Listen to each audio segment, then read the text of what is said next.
Assalamualaikum warahmatullahi wabarakatuh. Perkenalkan, nama saya Hani Nursaidah dengan NIM 230604778, kelas B1 PGSD non-reguler 2023. Pembuatan video kali ini untuk memenuhi tugas landasan dan pengelolaan kependidikan. Dalam menghadapi sebuah tantangan dan peluang integrasi nilai-nilai kearifan lokal ke dalam kurikulum, sekolah swasta di Kota Cimahi perlu menyusun strategi pengelolaan kurikulum yang berdasarkan filosofis dan praktis agar tetap sejalan dengan standar akademik nasional, khususnya kurikulum merdeka. Di sisi landasan filosofis, integrasi kearifan lokal seperti budaya Sunda atau batik memiliki dasar yang kuat. Yang pertama yaitu humanisme dan kontekstualisasi, yaitu menempatkan siswa sebagai subjek aktif yang belajar dari realitas budaya sekitarnya. Yang kedua yaitu pendidikan holistik, yang tidak hanya mengembangkan aspek kognitif tetapi juga karakter, estetika, dan emosional. Nah, dan yang terakhir yaitu pemberdayaan budaya lokal yang memperkuat identitas, membentuk karakter, dan mendorong kebanggaan terhadap budaya sendiri.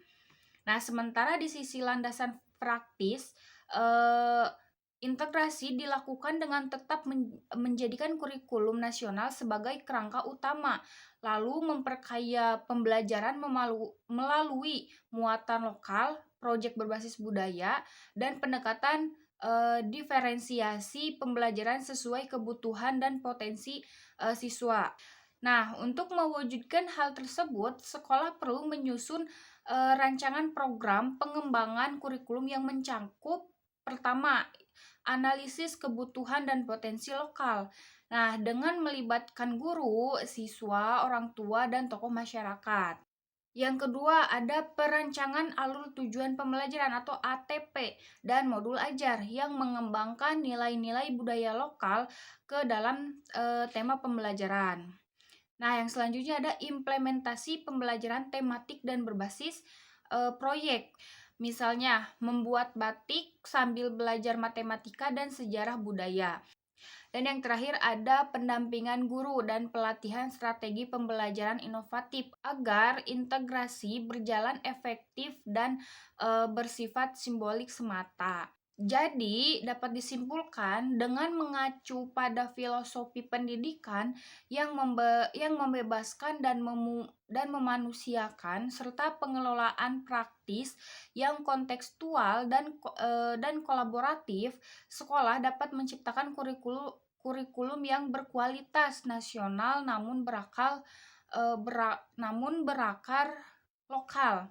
Nah, strategis ini tidak hanya menjaga mutu akademik, tetapi juga memperkaya pengalaman belajar siswa, memperkuat karakter, serta menumbuhkan kecintaan terhadap budaya sendiri. Nah, integrasi kearifan lokal ke dalam kurikulum merdeka bukan menjadi beban tambahan, melainkan jembatan pembelajaran yang bermakna dan membentuk generasi yang berakar dan adaptif terhadap masa depan.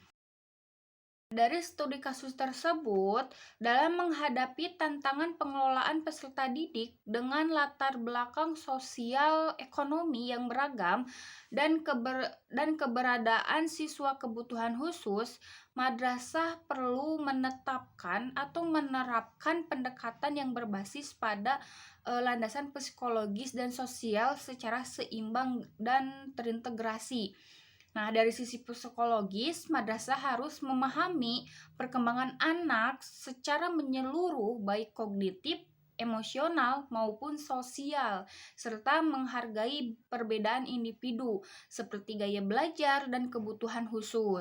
Nah, hal ini penting agar proses pembelajaran dan layanan pendukung benar-benar terarah, responsif, dan memperdayakan semua peserta didik. Nah, selanjutnya dari sisi sosial.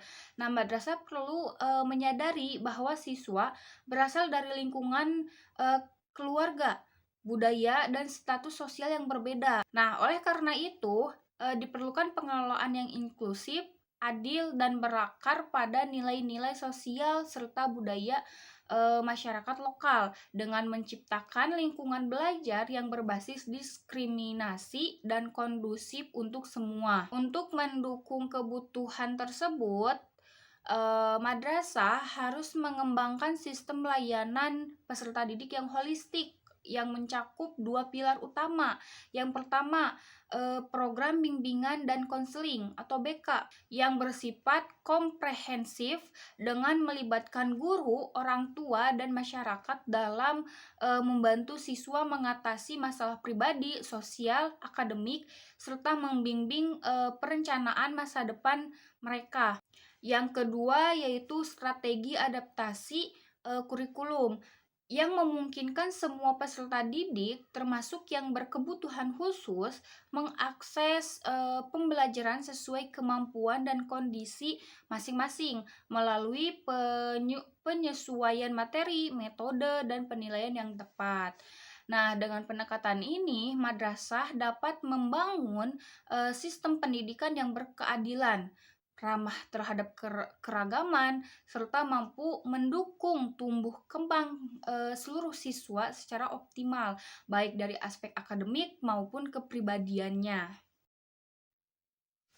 Nah, dari studi kasus tersebut, dalam konteks sekolah menengah di daerah terpencil yang memiliki gedung tua dan fasilitas terbatas, pengelolaan fasilitas pendidikan harus berpijak pada prinsip efisiensi, kreativitas, dan pemberdayaan sumber daya lokal. Keterbatasan infrastruktur tidak harus menjadi penghalang dalam menciptakan lingkungan belajar yang inspiratif dan bermakna. Nah, melalui analisis kondisi fasilitas, sekolah dapat mengidentifikasi bagian-bagian yang masih layak pakai, perlu renovasi, atau bisa dimanfaatkan kembali. Nah, dalam langkah ini penting sebagai dasar penyusunan program pengelolaan fasilitas yang tepat guna dan berkelanjutan. Penerapan prinsip inovatif dan berbasis potensi lokal menjadi kunci keberhasilan. Misalnya, mengubah taman sekolah menjadi laboratorium alam, sehingga siswa dapat belajar IPA, pertanian, atau ekosistem secara langsung di kontekstual. Nah, dengan pemanfaatan taman sekolah sebagai laboratorium alam, siswa dapat belajar secara langsung, mengalami pengalaman belajar yang menyenangkan, berpikir kritis, serta pemecahan masalah. Nah, selain itu juga taman sekolah dapat menjadi sarana untuk menumbuhkan rasa cinta terhadap lingkungan dan meningkatkan kesadaran akan pentingnya menjaga kelestarian alam. Prinsip inovatif yang kedua yaitu membuat ruang baca kreatif dari bahan daur ulang seperti botol bekas, palet kayu, atau kardus untuk mendorong budaya literasi sekaligus pendidikan karakter ramah lingkungan. Nah, yang selanjutnya ada memanfaatkan tenaga masyarakat lokal, orang tua, dan alumni sebagai mitra gotong royong dalam membangun dan memelihara fasilitas. Nah, yang terakhir ada mengintegrasikan pemanfaatan fasilitas dalam proses pembelajaran berbasis proyek dan nilai-nilai profil pelajar Pancasila. Nah, dengan pengelolaan yang berbasis pada kebutuhan nyata, kreativitas lokal, dan semangat kolaboratif, sekolah dapat menyulap keterbatasan menjadi kekuatan. Hasil akhirnya adalah terciptanya lingkungan belajar yang menyenangkan, kontekstual, dan mendidik sekalipun dengan fasilitas yang sederhana.